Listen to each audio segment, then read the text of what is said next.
Hello, everyone. Welcome back to Toilets to Titles. My name is Justin Stevens. I'm going to be your host for today, and I have with me none other than the Frito Bandito himself, Rich Gonzalez. Those of you that don't know yet, you must have missed last episode and the episode before that when we talked about Rich. But Rich is our newest team member. He just joined the crew a couple of weeks ago, and he's going to be writing a few articles for the I guess mainly for rookies and rookie dynasty purposes, some college players coming up, that sort of stuff. He'll also be helping us out here and there with the social media, and then of course days like today when we need a fill-in guest to pop up and help us out. Rich, how you doing today? I'm doing great, man. Ready to get into this and hit this free agency and talk about what's going on. And appreciate you guys having me and joining me to the team.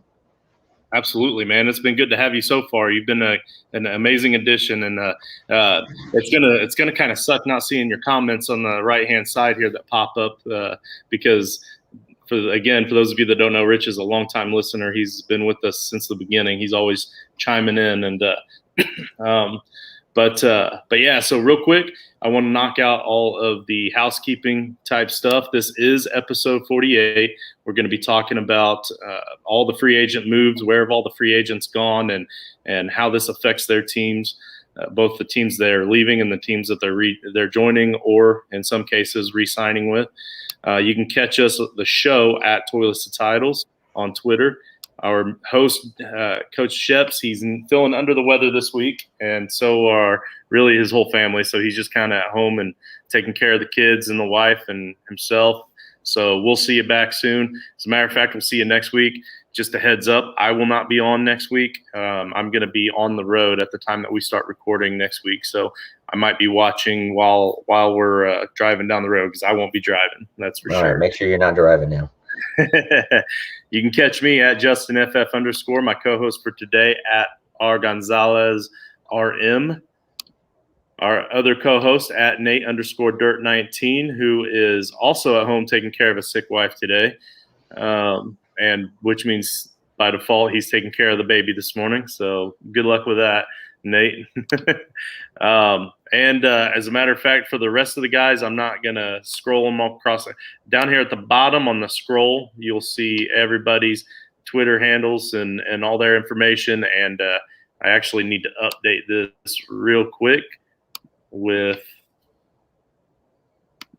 today's guy. And it is at RM Gonzalez. At RGonzalezRM. RM. RM or RN? RM. As maybe. All right. Coach, hope to have you back soon. Get well. All right. Don't forget, you can also check us out, Apple Podcasts, YouTube, Facebook. We've got 2 different Facebook links that we link up to. When a Family Breaks is Coach Shep's Facebook page, where he does a lot of fun stuff over there, not just the card breaks and stuff like that. He does auctions and puts out actual NFL content as well on that page. So we've really appreciated that connection there. Make sure you hit that like and subscribe and help us out. And also give us that 5-star review if you can. I know we've been talking it up. We've been talking a lot about it.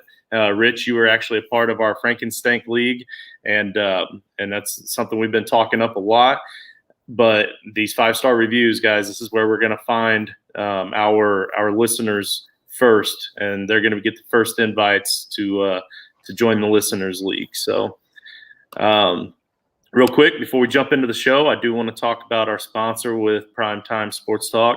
Today's episode is brought to you by Primetime Sports Talk, your top source for all major sports content, including DFS, fantasy advice, and great gambling tips. Be sure to head to primetimesportstalk.com to check out their in-depth analysis, exclusive articles, fascinating interviews, and explore the rest of their amazing podcast family. Again, primetimesportstalk.com, your go-to spot for sports content. Next month is the start of NFL draft season, Rich. We're finally there. Yes, Finally man. there. Waiting all year long again for it.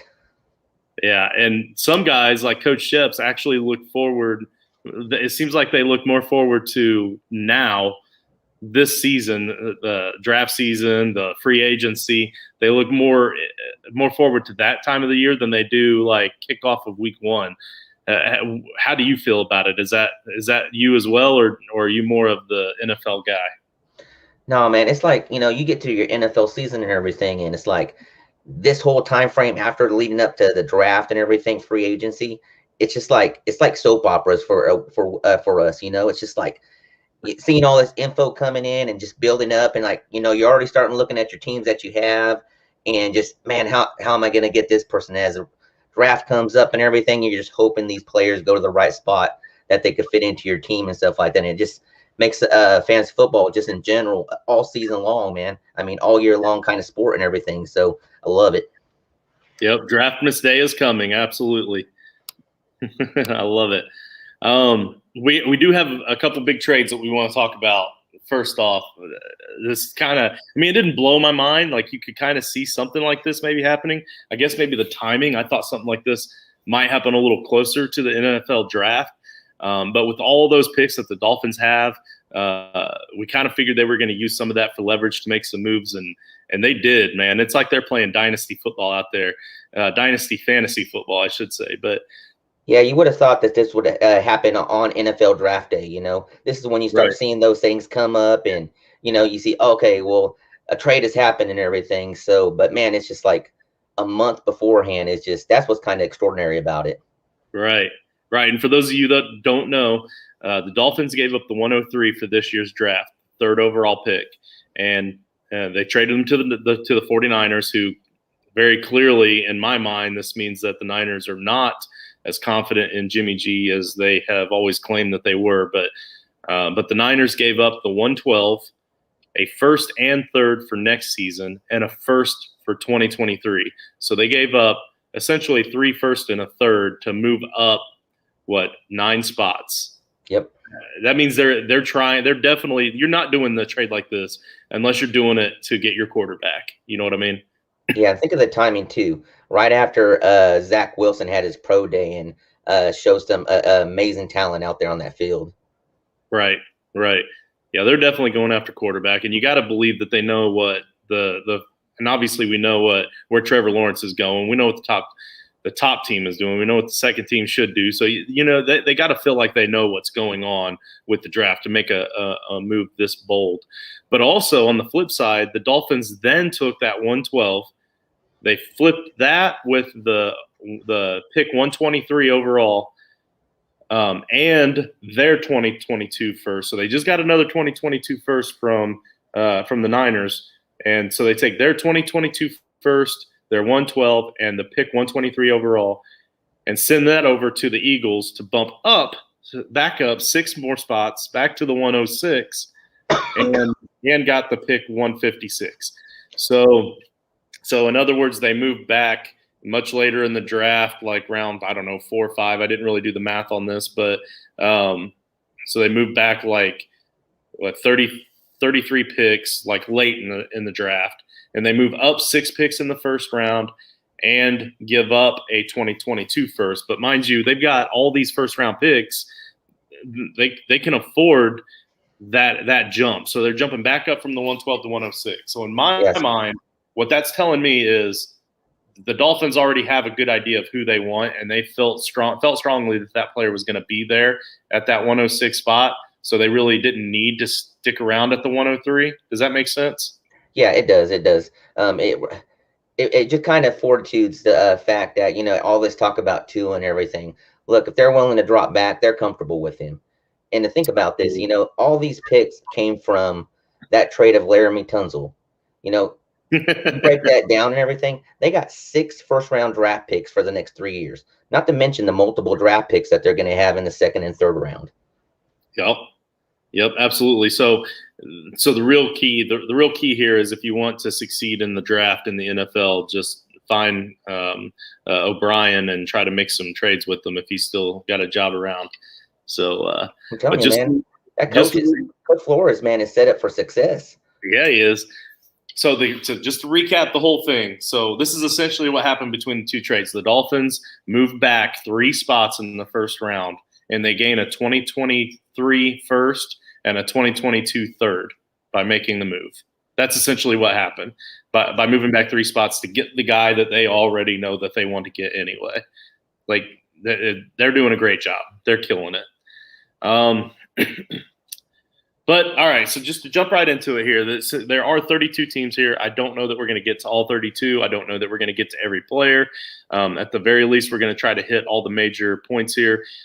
So Rich, I think what we're going to do, I'll just call out the name, and then we'll talk briefly about it, like all the names for each team, and just kind of briefly talk about each team, and we'll knock it out. I wanted to make sure that since you're on the show, we started off with the AFC West and we started off with your beloved Raiders, because I want to make sure that we get that team in at the very least. So the Raiders did make some moves. They signed John Brown, Kenyon Drake, Yannick Ngakoue, and Willie Snead. So what do you think about their moves so far in free agency as a Raiders fan? Yeah, going into this free agency, a lot of the Raider Nation is, we're looking at all kind of defensive players to bolster that defense and everything. Because look, the offense wasn't bad at all last year, and yeah, we started out with Splash, if you want to, with Yannick and everything, but we bolstered that defensive line. Well, let's say bolster, but let's just say we added some depth and some talent and everything by signing Yannick, Solomon Thomas, former first round pick and everything too. So just in general and stuff like that, everybody was going in general thinking that we were going to just all defense and everything. But yet we turn around and sign John Brown after we lost Nelson Aguilar. So, yeah, you know what? Probably an even swap across. John Brown, if staying healthy and everything, might produce a little bit more than Aguilar, but that's yet to be seen. And then bringing in Kenyon Drake, a lot of people think that's a downgrade for Jacobs. But, man, I just don't see it. I mean, they're going to utilize him as that change of pace back and everything and out of the backfield. So I think it's going to be the same kind of role Booker and Jacobs had last year and everything. And I just think Drake is going to be able to produce more in his chances and everything. So really like what they've done and everything. Now, yeah, we lost some key players on the line. But look, we were paying a line, top money for the line we had, and weren't really getting the production that for a top line and everything. So why not trade away and get some future picks and build that offensive line with some young players? Look what happened with Colton Miller. Yeah.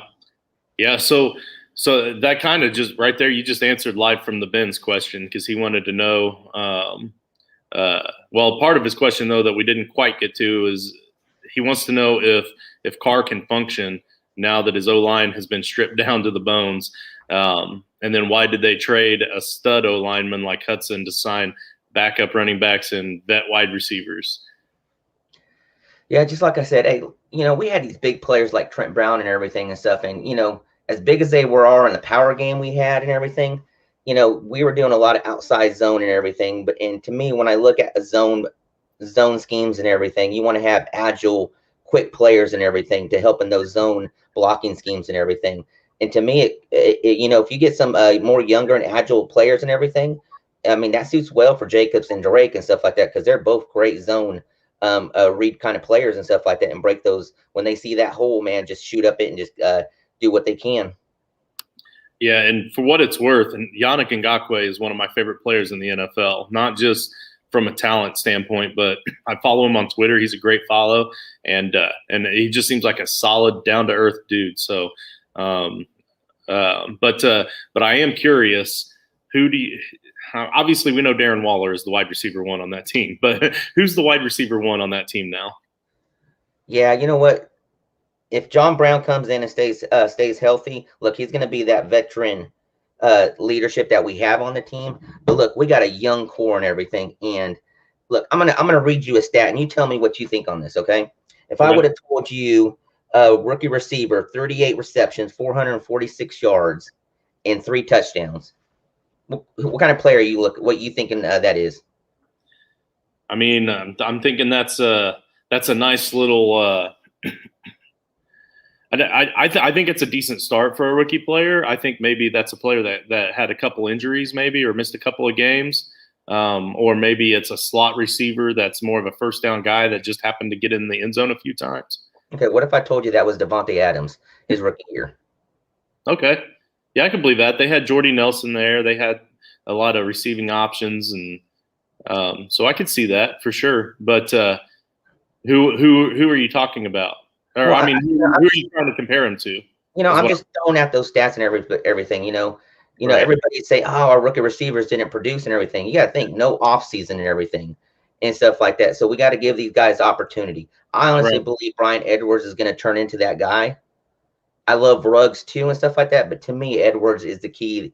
If he could stay healthy and stuff and really pick up, have a good off season and everything, he's going to be our number one guy. Okay. I like the confidence. I like it. Now let's talk about your divisional foes. The Denver Broncos, they signed Ronald Darby and Kyle Fuller at cornerback.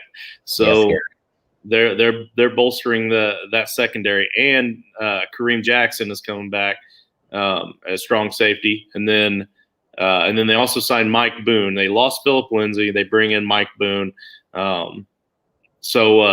Personally, I like the changes there on defense. And Mike Boone, I believe Mike Boone is a player. I believe that he is a solid backup role-playing guy. And if they're going to lose Philip Lindsay and give more carries that way to Melvin Gordon now and have Mike Boone come in as a change of pace back, I think that really helps out Melvin Gordon in my mind. But I also think Mike Boone himself could be somewhat valuable. What do you think? Yeah, I agree. I mean, he was buried behind Cook and Madison and everything. So, even when they went down and stuff like that, you didn't really get to see his true potential and everything. But if he gets more opportunity like he would here with Denver, I think we're going to see a lot more production out of him.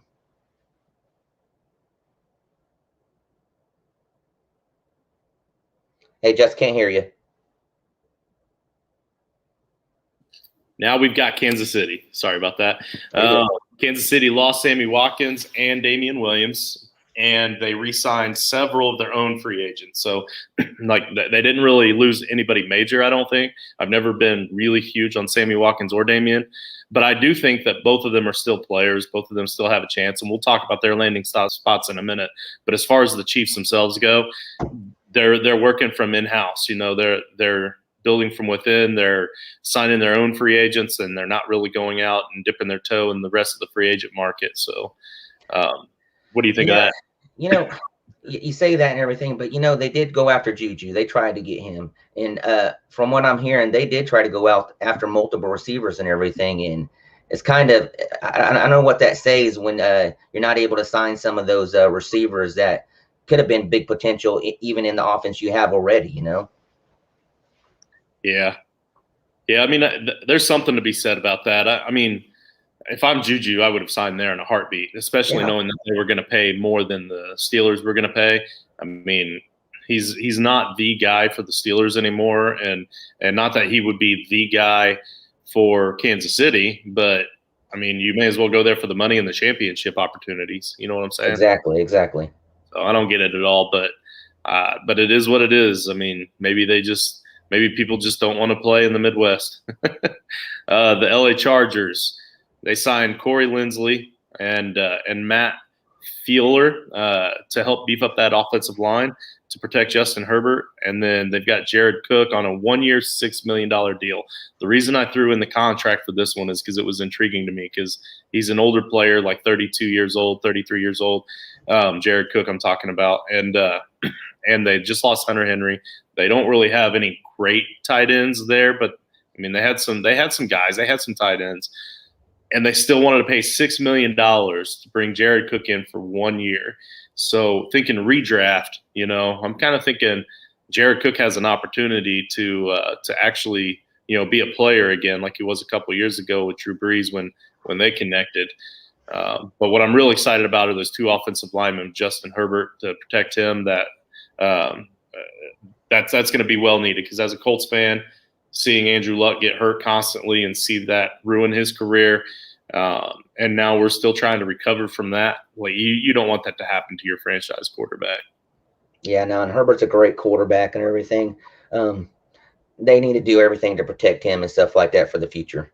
because he could be a big, huge star for many years to come. Yeah.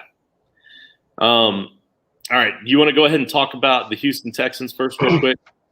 Yeah, I'll jump in. So, Houston Texans, some of their key acquisitions this past 2 weeks, they did bring in Tyrod Taylor. It's kind of interesting that they did him, and also brought in the other backup from Cincinnati. And it's kind of a tell of, they're trying to load up on QBs and stuff because they don't know what's going to happen with Watson. So maybe they're trying to make sure they have a big QB room just to protect themselves and ready for this season. So that's kind of an interesting story leading up to this. Also, they signed veteran running back Mark Ingram to come in and fill in with David Johnson.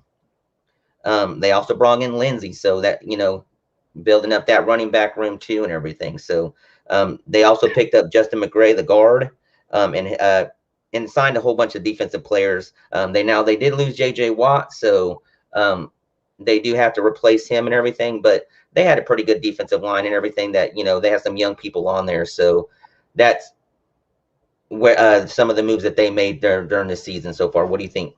Yeah, so I think there's a chance that they feel pretty strongly that Deshaun Watson isn't going to be there, or if he is, he's going to be missing some time.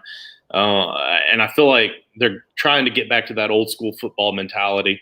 They signed 13 defensive players. They're going to try to help build that defense back up and try to do all they can just to stay in games and then run. I mean, they've got 3 very viable, decent running backs now. I wouldn't call any of them great, but they're all pretty good. And getting Justin McCray, the guard up the middle, I mean, I feel like this is going to be a run-heavy team with the hopes that their defense can help keep them in games and drag the game out. So, and they lost Will Fuller and haven't really done anything to address the wide receiver position either. So, no, very true. Next team we're looking at for the AFC South is the Tennessee Titans. Key signings is Danico Autry and Bud Dupree. Bud Dupree was a huge signing for them and everything. I mean, I feel their defense wasn't the best and everything, but they have a lot of bright spots through the year, and adding him in there is really going to bolster their defense. Now, they did lose Johnny Smith and Corey Davis, but this really bolsters Anthony Forsker's opportunity in that offense. Just in the limited time he had last year and stuff like that, you could see those bright spots that where he jumped in and everything when Smith was injured and everything. So really like that. Yeah. They also lost Humphreys and Khalif, so they did lose a lot of receivers and everything, but they did sign Josh Reynolds from the Rams. And to me, that's a kind of, that could be a little sneak value right there and stuff like that, because depending on how people talk him up and everything and stuff like that, you might be able to get great value for him later on in the drafts. Yeah, no, I agree. They're not a real super pass heavy team, but Tannehill did prove last season that he is efficient. And like I said, with losing Corey Davis and losing Jonnu Smith, he does have some opportunity to step up. That Bud Dupree, though, 5 years, $82.5 million. Like, I always thought that he was kind of underappreciated and undervalued across the league, and that a lot of people just kind of, I don't know, didn't really appreciate his talent. But obviously the Titans appreciate it. Well, I think the Steelers did too and everything, but this cap this year and stuff like that really forced a lot of teams to make some tough decisions on how they were going to pay players, and which ones to keep and everything. And I think that played a big factor into it. Yeah, and that's going to happen every year. But those 2 signings in particular really hurt me as a Colts fan. Danico Autry, leaving my Colts to go to the division rivals. So we wish you all the luck possible out there, Danico, without your team actually being successful. And then Bud Dupree, I've been a big fan of his since the jump, and he went from one of my least favorite teams in the Steelers to another team I'm not real fond of. So I'd love to see that guy end his career someplace I like, so I can really root for him. The Colts are the next team up. Obviously, that's my team. I'm going to attack that one, which means I don't have much to talk about. we did re-sign T.Y. Hilton and Marlon Mack. I think Marlon Mack was an extremely talented and underrated player. He had over 1,000 yards 2 seasons in a row and was looking good, looking like an incredible running back. And then he blows the Achilles, which is a tough injury to come back from. Not to say that it can't be done. It is possible. It's just not likely for a running back to come back and be anywhere close to what he was. Jonathan Taylor showed that he can dominate. I really believe that. I know the end of the schedule last season was a much easier schedule for the Colts, but he was also a rookie the first half of the season, and they didn't give him the ball like they should have. So I think they were just trying to build him up into it and try to save him for the playoffs. And I think they did exactly what they were hoping to do with Jonathan Taylor. I do think he's the real deal. I think Marlon is going to be a backup at best. He'll see some playing time, but I'm not buying into the idea that I could get him for cheap right now, unless it's for like a 4th rounder. And I mean, any running back that might see playing time is going to be valued at more than a 4th rounder for most people. T.Y. Hilton. Go ahead. No. Go ahead. Talk about. No, I was going to say you didn't even really talk about the hugest move that they made for this offseason. That was signing Carson Wentz. Yeah. Into that. Yeah, that wasn't a free agent move though, but I was going to kind of mention it with T.Y. Hilton though. Whenever I brought him up, so T.Y. they bring T.Y. back. I don't think he has nearly the talent that he once had. Coach Sheps actually mentioned a couple off seasons ago to start watching for that decline. And I took his advice and sold him at just the right time. And T.Y. was serviceable last season. He had some moments, but I think with Wentz, you might see a little bit of a resurgence with T.Y. because Phillip Rivers was not the deep ball guy last season that he used to be several years ago. And I tried to warn everybody about that, and I was right. And connecting deep was not his best forte. T.Y. has the speed, even though he's lost a step or two. He still does have the speed to break the defense from time to time. So he has that quickness. We just got to hope that Wentz can stay healthy. That's really all it is. If Wentz stays healthy, T.Y. goes as Wentz goes, and Wentz is going to go as Pittman goes. I think Pittman is another up and rising wide receiver that's going to be a stud in this league and in fantasy. So he can only be successful. Where are you looking on Hilton going in a draft? Or in redraft? Yeah, in redraft, let's say. Redraft. I would imagine you could probably get him in the 6th round. Okay. And I think that's a fair value. I think in the 6th round, he's going to be your wide receiver, 3, wide receiver 2, depending on how you draft. I'm okay with that. I think that's probably about fair. Now, where I live, being in my home leagues, he's probably going to go in the 4th round, 5th round. So I won't have him in any of my home leagues. That's for sure. Gotcha. The Jaguars, they signed. Yeah, so Jaguars had 3 big defensive names that they picked up. One of the big ones, Shaquille Griffin from Seattle. Also picked up Rayshon Jenkins and Roy Robertson and everything. So 3 key defensive players to bolster their defense and everything. They did pick up Marvin Jones. And I was going back and forth with you last night thinking he went somewhere else for some reason and everything. And you had to put me in check real quick, so I appreciate that. Now he's coming in to replace Keelan Cole. And I think Marvin Jones is a great player to bring in, especially with them drafting a new QB this year in the draft and everything. So I think he'll be a great fit to come in and kind of help with the building of this offense. They did also bring in CJ Beathard from the 49ers camp. So just to kind of have that backup role and kind of that mentor in the QB room and everything. And also they did bring in Carlos Hyde from Seattle. So just to kind of bolster that running game behind James Robinson and have some depth there. Very good. Very good. Yeah, I don't really have too much more to say about the Jaguars. You really pretty much hit all the main points. I don't think that Carlos Hyde is going to really take away a hell of a lot from James Robinson. Agree. But I think that it'll be enough. Like I feel like a lot of James Robinson was opportunity. I really do. I feel like, not to say that he's not talented, and it was just his rookie season. So like, there's a lot of things to say that James Robinson could take a hit, and there's also a lot of things to suggest that we've only seen the beginning. So it's so hard to gauge James Robinson right now. Plus, having that Carlos Hyde, a change of pace guy to help give him a breather from time to time, could actually potentially help him in the long run as well. So I don't think this is a bad signing for James Robinson owners in any way. But yeah, I don't think it hurts them at all. Yeah, it is what it is. I've got the Baltimore Ravens here. I'm going to move on to the AFC North, and so what was interesting to me were a couple of big contracts they signed. Tyson Bowser, outside linebacker, for $22 million, 4 years, and Kevin Zeitzler, the offensive guard, for 3 years, $22.5 million.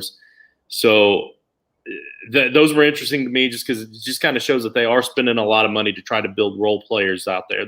They're not just trying to only focus on Lamar Jackson in that offense, and Kevin Zeitler there actually helps with the running game an awful lot too, which is intriguing to me. So Sammy Watkins, they also signed Sammy Watkins, and Watkins, obviously he's going to come out on Twitter and make an announcement or whatever and say, anybody would love to play with Lamar Jackson.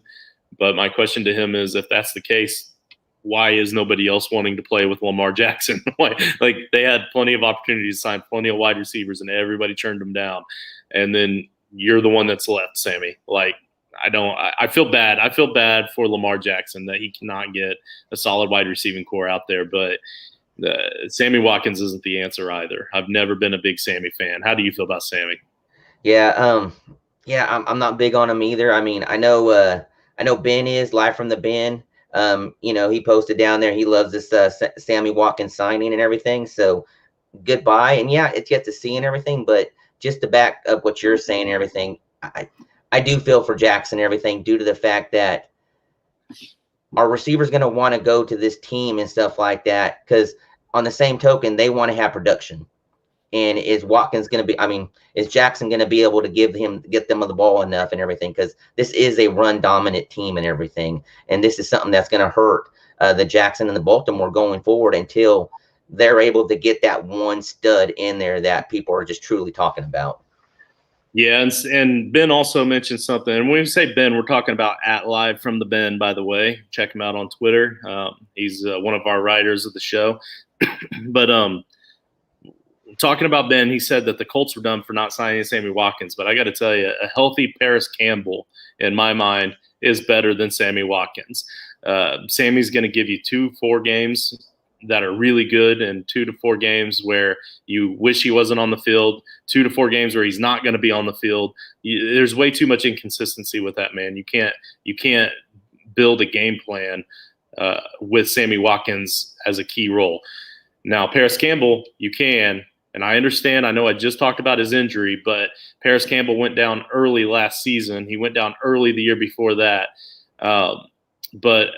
But what a little bit we saw of Paris last season, the first game and the first quarter of last season, he was explosive, and he was coming off the ball. He was getting targets. He was catching the ball. He was running. I mean, he looked amazing. He looked really good. So take him out of the equation. Pretend like he is unhealthy. And you got Michael Pittman and T.Y. Hilton. I'm still perfectly fine with that. I don't need Sammy Watkins on my team. So I'm glad they did not sign Sammy Watkins. The Cincinnati Bengals, they signed Trey Hendrickson to replace Carl Lawson. So that was kind of a pretty decent little swap there. And they signed Mike Hilton to replace William Jackson, which I really like. And then they also signed Chidobe Awuzie, Riley Reef, Larry Gunjobi, Samaje Perine. So they signed a bunch of players that we cannot pronounce, just so that I can throw all those names down here and not have any idea what I'm talking about. And also remember, guys, I'm not an IDP guy, so take that for what it's worth. But it is a whole lot of sweet role players and some big names as well. But the big question here from I believe this one was from Matt. It was Yes. Matt or Ben, one of them. I think it's Matt, but does AJ Green have anything left for the Cardinals? What do you think? Yeah, leaving Cincinnati Bengals and everything. I mean, he also coming back from injury and everything, not the best season and everything, but I do think he'll be able to fit in with Arizona and stuff like that with Hopkins on the other side. So he's gonna be that player. I mean, they got great receivers over there too. A lot of young guys and everything. Fitz, I mean, not so much Fitz, but Green could really fit into that team and everything and be a clutch player for Murray. So I know we're not talking about them yet, but yeah, I threw you for a loop there. I kind of threw a wrench in there. I put that because that question was added at the bottom of our show notes, and I tried to throw it in where the teams belong. And obviously, I must have been thinking AJ Green, Bengals. But so yeah, I threw you off a little bit there. But at the same token, the Bengals losing AJ Green, I mean, they do kind of need a wide receiving core. They have T. Higgins, which I think is a great up and coming wide receiver. John Ross. I hope so. They still need that third guy, though. Yes. Like I thought that Tyler Boyd was going to make that great third guy, since T. Higgins was probably going to take a step up. But I still think AJ Green has something left in the tank. I still do. And I'm a believer, but I'm also a fan. So take it for what it's worth. The Browns signed John Johnson and Troy Hill for their secondary. They also signed my guy Anthony Walker, who's been stuck behind Leonard, Darius Leonard, for the Indianapolis Colts. I think that was a sneaky good sign for the Browns. And then they're keeping Rashard Higgins for what that's worth. So nothing too major there in Cleveland at this point. Pittsburgh, they're keeping Juju. And like we've already mentioned, they lost Bud Dupree and Mike Hilton. They haven't really done too much in the free agent pool either. Yeah, they didn't. I really thought they would address the running back situation, and a lot of talks was that Chris Carson go in that direction and everything. But as of right now, Connor hasn't signed anywhere yet, so maybe he comes back. You got Benny Snell there and everything, so if everything stays pat to where it is, I mean, maybe they're looking at the draft to bolster that running back game. Right. Yep.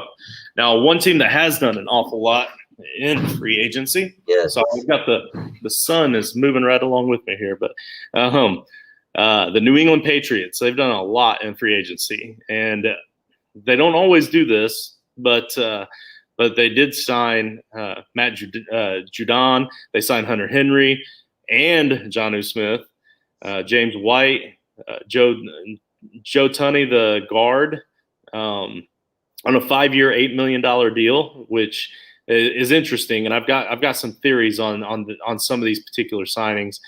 Jalen Mills, Nelson Aguilar, David Andrews, Devon Godchak, Kendrick Bourne, Kyle Van Noy, Trent Brown. I mean, they've signed some players. They've signed a lot of players, and they're actually good key players. So my theory here is, and stop me if you think I'm wrong or if you think I'm crazy, okay? But I feel like they could kind of see the writing on the wall with Jimmy Garoppolo. And they also kind of know that Cam is kind of a shell of himself. And I know Cam played really well pre-COVID. There's no guarantee he won't play well again. That's why they gave him another 1-year contract. This helps set them up if Cam is their quarterback or if Jimmy G is their next new quarterback again. If he comes back in and takes over a starting role. This sets them up because they've got tight ends that Jimmy G in particular likes to throw to. And he loves that up the middle stuff. And you've got Kendrick Bourne is good at middle routes. Nelson Aguilar can run those middle routes. And then you've got Cam Newton, who, if he's aging and if he's starting to lose it, those are the kind of guys that they tend to throw to and lean on. But also they can help block Hunter Henry and Jonnu Smith. You get one on either side, they can help block so that Cam can run a little more with the ball. The re-signing of James White gives them that outlet to throw to. They're signing offensive linemen to help with the running game. Like, I think they're really trying to build this team around the possibility of either of those quarterbacks. What do you think of that? No, I was kind of thinking the same thing when 49ers moved up. Now it depends on what quarterback they draft. You know, obviously they moved up to draft a QB and everything, but if they draft a QB and everything and say it's Justin Fields, okay, that would make a perfect sense for, hey, since we drafted him, let's trade Garoppolo back to the Patriots and bring in Cam to mentor him. I think that would be a great fit and stuff like that. And I know you thought it as a theory, but that was going around in my head too and everything. So I truly think that's something that can be set up based off all the moves I've made in the past couple of days. The Patriots, man, I mean, they just reloaded, to be honest with you, to start over. Now, on the same token, look, are they doing the Henry Jonnu Smith to revamp like they did with Gronk and Hernandez? Looks like it, but they ain't gonna have Brady throwing to him. So, yeah, I mean, I think that maybe, but I don't. So I think that was more of a natural progression, a natural flow for the team. They happened to have a couple of solid tight ends that built themselves up and created themselves into something amazing. And they had a hell of a run with a really good team around them. I don't think that they're necessarily purposefully going out and saying, hey, you be Gronk and you be Hernandez, which, let's face it, they would both want to be Gronk. but I think maybe the way that the offense was set up, there's some schemes there that they like and something that they can build around. But I don't think that this is an intentional thing. It's just a totally different team. It's so hard to compare. But Matt Chu, our guy Matt from across the pond, at Matt Chu, you can see that that Twitter handle scrolling across the bottom. He wanted us to mention that the Patriots have upgraded everywhere. Even Aguilar was a massive upgrade. That's who bad the pass catchers were. Oh, that's how bad the pass catchers were. Okay, he spelled that wrong. All right, that's how bad the pass catchers were. Unfortunately, they're not playing in the AFC from 2015 anymore. I don't think it matters with the Bills and Colts looking like real title shots. All right, Bills and Colts. See that? He threw in the Colts instead of like the Ravens and the Chiefs. I like that, Matt. Give us some Colts love. That's right. That's right. The Bills signed Emmanuel Sanders, Mitchie Trubisky, and then they re-signed Isaiah McKenzie. They also got Matt Breida, which I was kind of upset about the Matt Breida signing because I felt like Matt had at least somewhat of a chance to maybe make a name for himself in Miami this year with all the question marks at running back there. So he goes to Buffalo, where he's now going to be behind Moss and Singletary. I don't know that he's going to get a lot of opportunity there. I love the Isaiah McKenzie re-signing, and I mean, Mitch Trubisky, it is what it is. I feel bad for the guy, but, he's going to be a backup for a year, and if for whatever reason he does get an opportunity because of injury, then maybe that is a team that he might have a chance to showcase his talents with, but I don't know that there's much to showcase. Yeah, I don't see it. I mean, Allen's a stud there. I mean, he does run a lot, so that chance of having an injury and everything is there and everything. So, but I just would have thought he would have went somewhere else to be able to get a better chance of showing an opportunity to re-show that with another team he may be able to do it. The Bills, I mean, I feel like it was no huge shakeups or anything like that. So just a lot of key players to come in and help support the team that they already have and just to build a little bit more depth. Yep. Now the Dolphins, go ahead.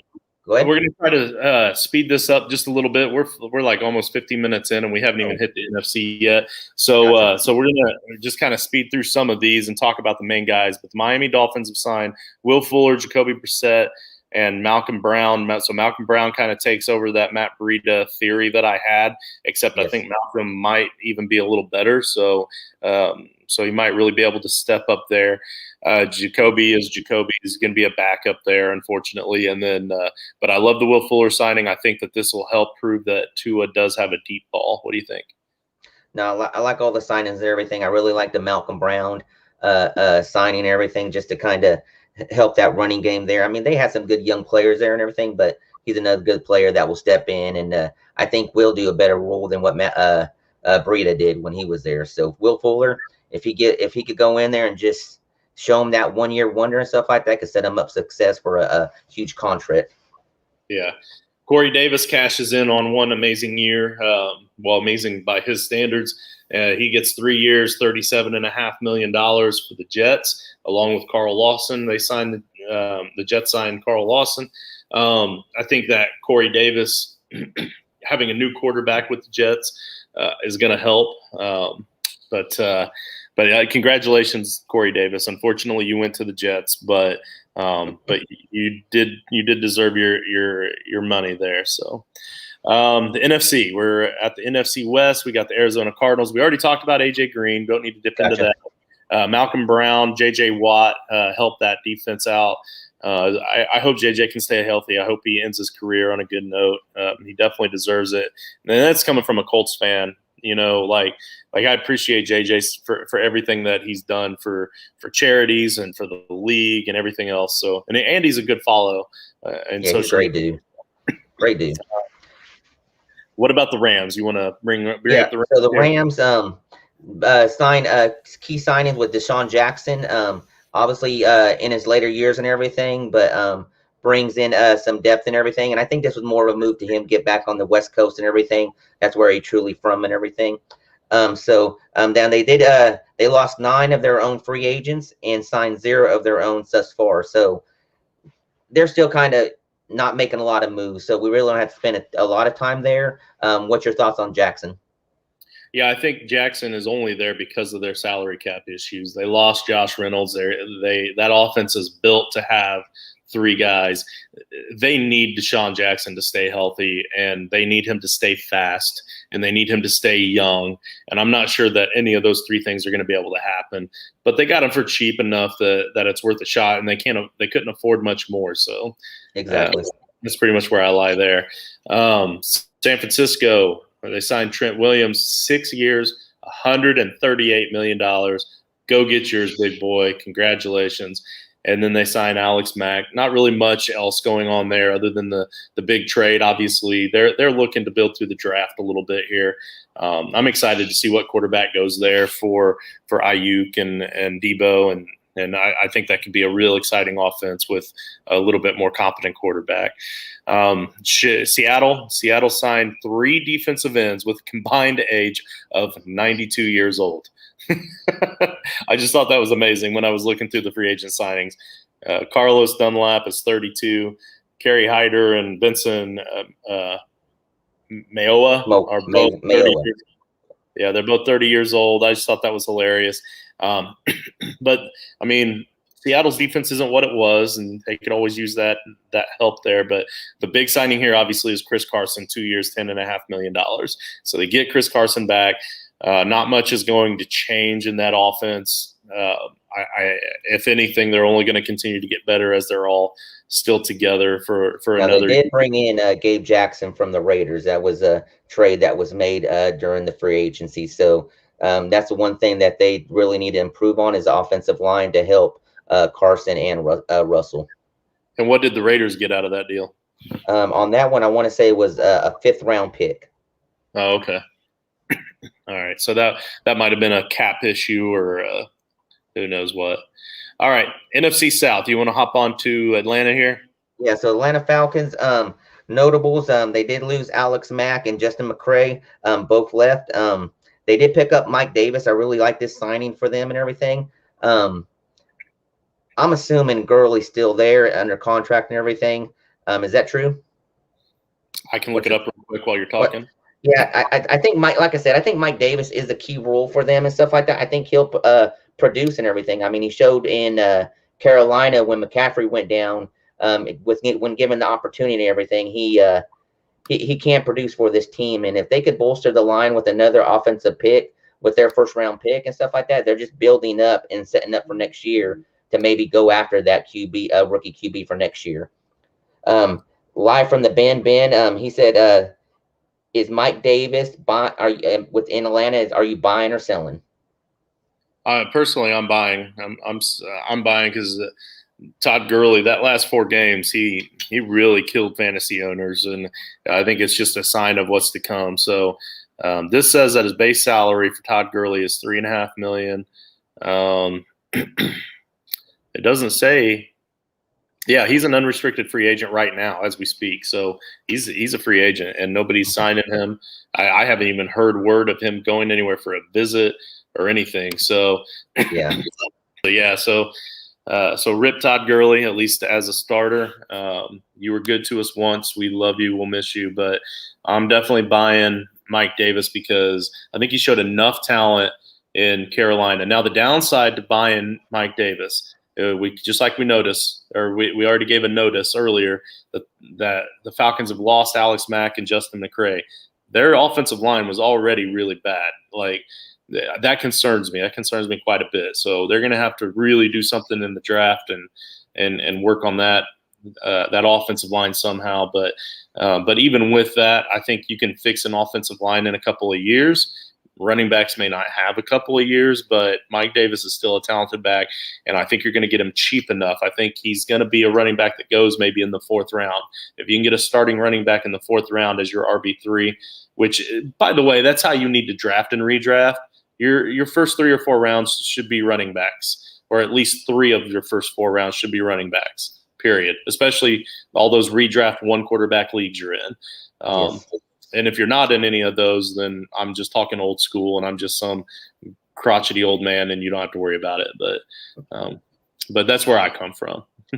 Now, the Saints, they didn't really do much so far on free agency. I mean, have lost all but one of their own free agents and have signed nobody up to this point. I haven't seen any kind of movement at all and stuff like that. Now, they were one of those teams that were heavily over the cap and everything. Yeah. So that is a big factor into what they're doing. So, yeah, they were heavily all in for Breeze's swan song and final run the last couple of years. And unfortunately for them, it didn't work out. But so now they're going to be suffering the consequences of that for the next couple of years. So that's like with everybody trying to go all in on Jameis Winston right now. Like, I get that there's still a decent core around him.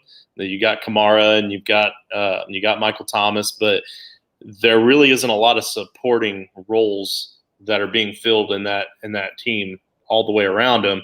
And I think that Jameis Winston is still the type of quarterback that needs that supporting cast. So I'm not sure that I'm going all in on Jameis Winston like a lot of people are. The Bucs he's going to be one of those late picks. Exactly. Yeah.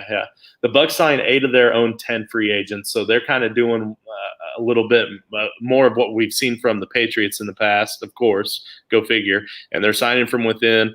That's including Shaquille Barrett, Big Rob Gronkowski, and Leonard Fournette. They haven't signed anyone from another team yet, which just kind of it's just. I mean. It's just a good team that's going to keep continuing to build from within, and they're going to continue to stay good that way. That's how good teams stay good, guys. Like all these teams that go out and just spend all this money and throw all the money at all the talent, and then all the talent comes together and you see crap on the field. Like in my mind, I feel like you see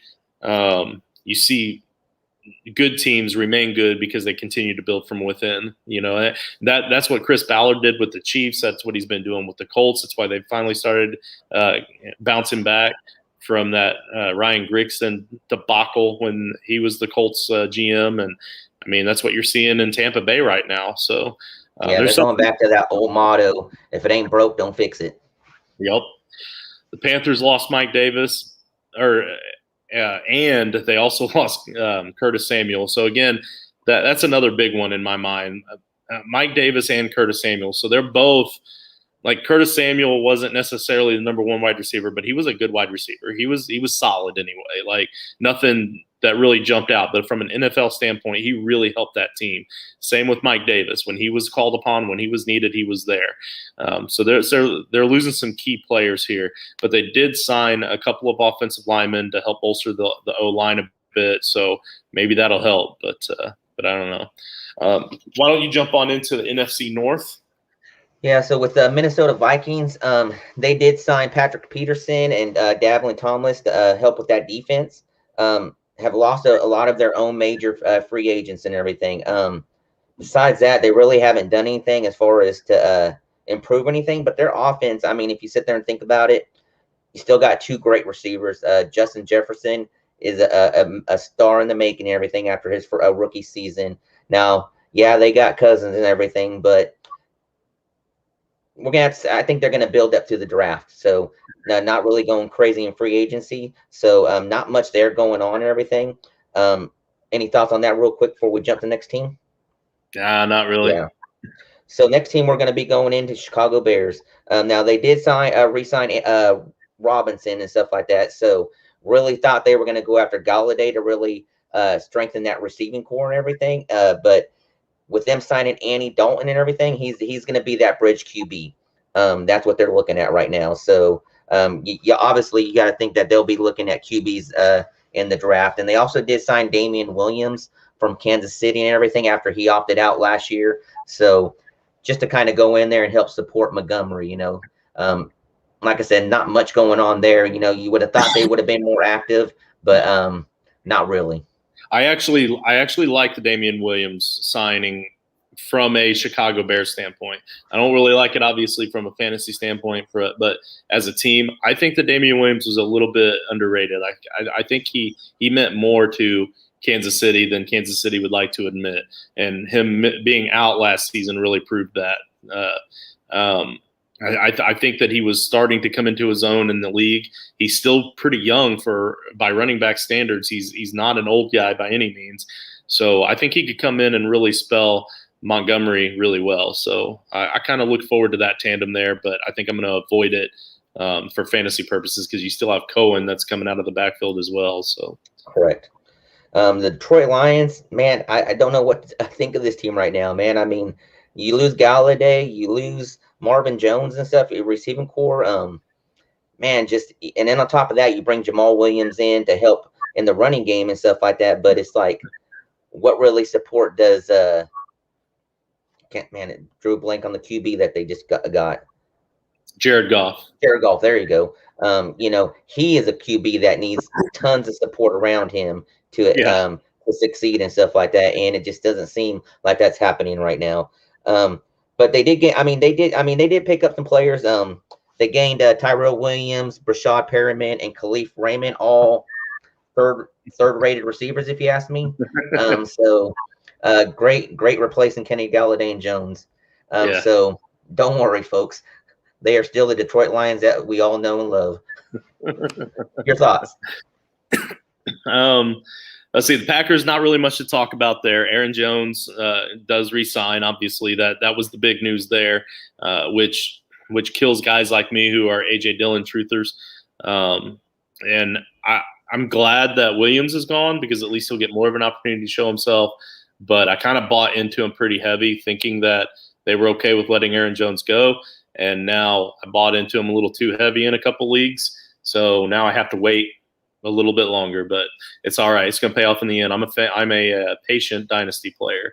I've been playing for 3 years, and one of these years I'm going to have a winning team. In one league, real quick, in one league, when I saw Aaron Jones was going somewhere else, I was really wanting to pick up Dillon for my team. So I was throwing Cortland Sutton out there. I was seeing if I could get that dude to bite and everything. And he's like, oh, no, Dillon's going to be a stud there now and everything. And this is right before Jones re-signs with them. And I sent him a text afterwards and said, hey, how's Dillon looking right now? And he goes, hey, if you still want to give up Sutton, I'll do it. Yeah, I bet. So Matthew chimes in. He says Green Bay are the biggest losers. I think he means in free agency, but I'm starting to think maybe he might mean a little bit deeper than that. But they brought back an oldish running back after drafting one so early and paid him more than back-to-back tags. Aaron Rodgers deserves so much better. That's true. Aaron Rodgers definitely deserves better than that front office. He's had to deal with a lot of bad drafts, a lot of bad moves. But and unfortunately, Nate's not on here for us to gloat about. But let's move on to the NFC East. We've got the Washington football team. They signed Curtis Samuel, Ryan Fitzpatrick. They replaced Ronald Darby for William Jackson at cornerback. So that's a pretty decent, pretty even swap there. I love this team. I love this team. Yes. I'm falling for this team. I'm already in love with Ryan Fitzpatrick. We all know this, and I did find out that all we have to do to get him into the Hall of Fame is to nominate him. Anybody can nominate him, by the way. So I am sending him that official letter just as soon as he hits his 5 years after retirement to qualify for the Hall of Fame, and it's going to be. I'm even going to put it on a Toilets to Titles letterhead. We're gonna send that in. You just want to see that bronze beard. That's right. I want to see that chest hair in the Hall of Fame. But we got but Curtis Samuel, I think, is a great add there to go along with Terry McLaurin. They've already got Gibson. They've already got a great core there. This team's going places, guys. They're going to make the playoffs. They're going to do really well. They're going to make some noise, and Ryan Fitzpatrick's going to make it into the Hall of Fame. Matt Chu says his comments that he really loves their moves as well. Samuel and Fitzmagic seem like such great fits. He's got a bathroom board suggestion that Fitzmagic starts all 16 games for the Washington football team this year. With that D, his turnovers won't matter. Are you willing? I mean, who else is going to challenge him? Obviously he's going to start all 16. Heineke, however you pronounce that. You bring in Fitzpatrick to play the whole season and stuff like that because he got a great role, supporting cast and everything. He's playing the whole season and stuff like that. I'm not betting against that. Yeah, I'm not touching that bet either, but mostly because I love Fitzpatrick. So let's see. The Dallas Cowboys have signed 5 potential starters on defense. That's their biggest news, and that's actually big news. That's really good for the team. It's much needed. Now the Giants, they signed Kenny Galladay, Adoree Jackson, and also picked up John Ross. That receiving room is very deep now and everything. And look, there's going to be a lot of supporting cast there too. Everything. I mean, this helps Daniel Jones. Does he make that next step and everything with these key signings? Right. Yeah, I think so. I think it can't hurt. I mean, to give the guy more weapons, it can't hurt. That they still need an offensive line. They need Saquon to stay healthy. There's definitely potential, and they're only going to get better. Like there's not. They can't really get too much worse. But yeah, I think it's very helpful. And then the last one I had on the list here, I saved the best for the last of all of the Philadelphia Eagles moves that they've made this offseason, which is really just one. They signed Joe Flacco to be the backup quarterback for Jalen Hurts. So I apologize to the show and the listeners that's the one I ended with. That actually wasn't on purpose. But I will say this much about signing Joe Flacco. That tells me that they believe even more in Jalen Hurts, or that they're at least willing to give him a shot. I don't think that you're going to see another starting quarterback for the Eagles for at least the next couple of years. They let Carson Wentz go a little too far, trying to show what he can do without a good offensive line. Because Wentz was bad. Wentz was really bad whenever that offensive line got hurt, whenever that defense got bad, and he didn't have a good supporting cast around him. So that's why I have, positive vibes about him with the Colts, because he does have a great support around him, and he played really well in Philly when he had that great support around him. So them signing Joe Flacco as the backup quarterback really tells me that they're not budging from Jalen Hurts. Yeah, this division right here, man. Look, Washington, man, they did a great job this offseason with all the acquisitions they made. Cowboys boasting their defense and everything. I mean, if you want to sit there and think about it, I mean, the Giants, they bolstered offense and defense with the players they picked up. So this could come down to another season where everybody's 8-8 or fighting to stay alive, a winning record, everything. And it's not because they're bad. It's just because they're all going to be that good and everything and stuff like that. I think this division made a big jump with all the moves that they made this offseason. Right. I'm not sure what the creepy sign or the creepy message was about. I must have missed something there, but oh, wait a minute. Is it because of the chest hair? I think it's probably because of my chest hair comment. If I know Steve, that is a little creepy. Yeah, it is a little creepy. I'll admit. But I'm okay with it. I'm okay with it. Fitz is a lot of fun.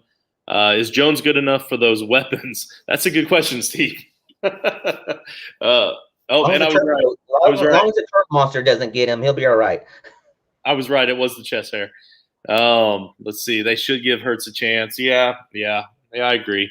All right. So, I mean, that's pretty much all we have for the show today.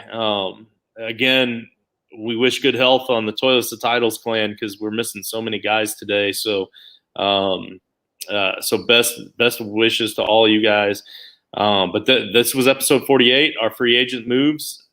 Rich, is there anything else you'd like to say on our way out? No, I mean, everybody being sick, I mean, it's pretty bad when everybody's that sick and they have to bring me in and everything. So I do appreciate the opportunity and everything, and hope I get more opportunities with you guys. I love the team and everything. I like chatting with you guys and really deep diving in, and hopefully I could be an asset by bringing up some rookies, talking about rookies with this season coming in and stuff like that. And just great for having me on. I appreciate it. Absolutely. Appreciate you, man. It's been great having you on. I look forward to more interaction. That's at R Gonzalez RM on Twitter. You can catch me at JustinFF_. Don't forget our other host at Coach Sheps and at Nate_Dirt19 and the show at Toilets to Titles. Again, that's episode 48.